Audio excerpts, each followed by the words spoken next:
In the name of God, the Beneficent, the Merciful. This is Islam and Life. I'm Mehdi Babagolzadeh, the host for this program. Now, first of all, I would like to welcome our guests for being here. Welcome. And also Dr. Shameli, welcome to the program. Now, today we're going to talk about life skills in Nahjul Balagah. Now, could you tell us what Nahjul Balagah tells us about life skills, what advice it gives us, okay, and the examples? Bismillah ar-Rahman ar-Rahim. Alhamdulillahi Rabbil Alameen. Always wa so sallallahu loudly. ala Sayyidina wa Nabiyyina Muhammadin wa ala tayyibin at-tahirin.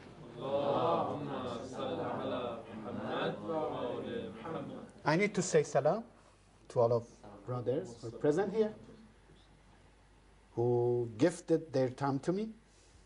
Thank you for your time.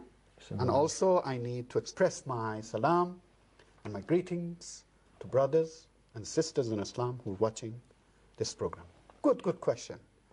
Because many times when we approach Nahjul Balagah, we talk about worshipping, moralities, religious education, religious belief, aspects of it. Do we have anything with regard to life skills in Nahjul Balagah or in other volumes which we inherited from the infallible Imams? Dr. Shameli, we are familiar with Nahjul Balagah, but some people, non-Muslims, might not know what Nahjul Balagah is. Could you give us a little hint? This is, I believe, more important. After Prophet Muhammad sallallahu alaihi wasallam, we Shia believe that the imamate is a type of institution, successorship for Prophet Muhammad sallallahu alaihi wasallam, taken by 12 infallible imams whom came to this position by the very explicit advice of Prophet Muhammad sallallahu alaihi wasallam himself. If you refer to all Fatimi sayings, on the top, the very strong proof for Shia and Shiism is the advent, the occasion of Ghadir Khum. On his last journey, coming from Mecca to Medina, Prophet Muhammad sallallahu alaihi wasallam, at the point of Juhfa, a known desert nearby Medina, between Mecca and Medina, called all people, all travelers, and they came, and Prophet Muhammad, announced Amirul Mu'mineen Ali ibn Abi Talib as the very successor. So Fatima Zahra strongly invite all of us. If you're looking for any reason, we do not have reason more, stronger and than the event of Ghadir Khum. So, by Ghadir Khum, Amirul Mu'mineen Ali ibn Abi Talib came to successorship. Although historically it happened in other way, historically it was Abu Bakr, it was Umar, it was Uthman, and it was Ali. So it was the fourth. But idea in terms of belief Prophet Muhammad sallallahu alaihi wasallam appointed Ali ibn Abi Talib as the very successor. And the successor must have two main characteristics: infallibility and perfect knowledge. If any imam does not enjoy these two characteristics, he is not imam. Infallibility and perfect knowledge. Perfect knowledge with regard to interpretation of Sharia, of revelation. So, we are fortunate enough to follow infallible and knowledgeable imams, starting by Imam Ali ibn Abi Talib and ending with Imam Muhammad al-Mahdi, Ajalallah Ta'ala Farajahu Sharif, who will reappear. So, one good point that Shia enjoys and Sunni brothers and sisters do not enjoy is that we are inherited with a bunch of narrations and traditions from Imam Ali ibn Abi Talib up until Imam Mahdi.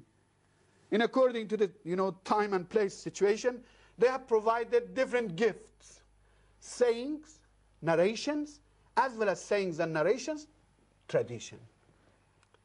Okay? So, Amirul Mu'minin Ali ibn Abi Talib, when died, after his demise, Shi'i scholars tried to combine and collect sayings of Ahlul Bayt. By Ahlul Bayt, we mean Prophet Muhammad, Amirul Mu'minin Ali ibn Abi Talib, Fatimatul Zahra, and Hasanain. These are Ahlul Bayt at the beginning. Then, children of Ali and Fatima. Children of Ali and Fatima, which come all together 12. Not more, not less. Okay? So, one of the Shia scholars who called Sayyid Radi collected a part of Alawi sayings. He says that I tried my best, but unfortunately I couldn't collect all sayings of Ali ibn Abi Talib. It seems that he has collected 1/10 of all Alawi sayings in form of Nahjul Balagah.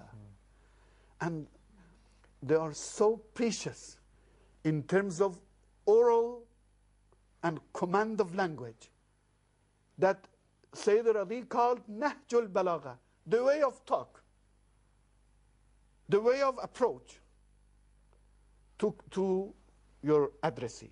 So, Nahjul Balagah is a volume which includes 1/10 of Alawi sayings, and these 1/10 even you come up with ocean of knowledge with regard to belief system, with regard to morality and moral values, with regard to rulings, with regard to the history and lessons that we could take from history, and also with regard to life skill.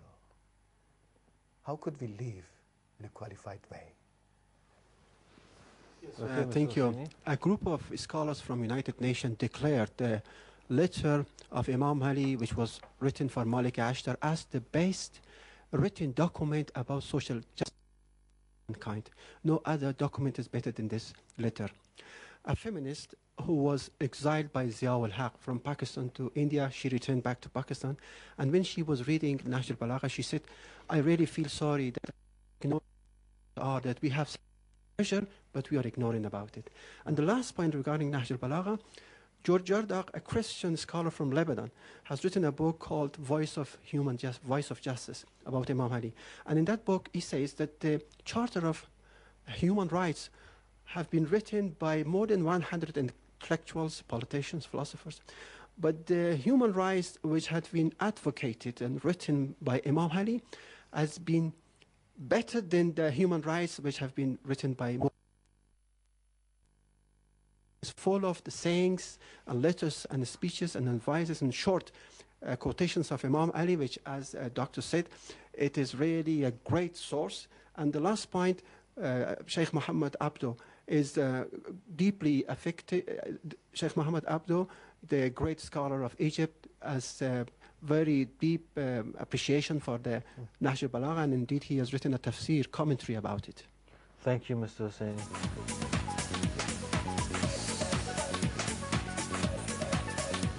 Now, okay, so what does it say about life skills? Yeah.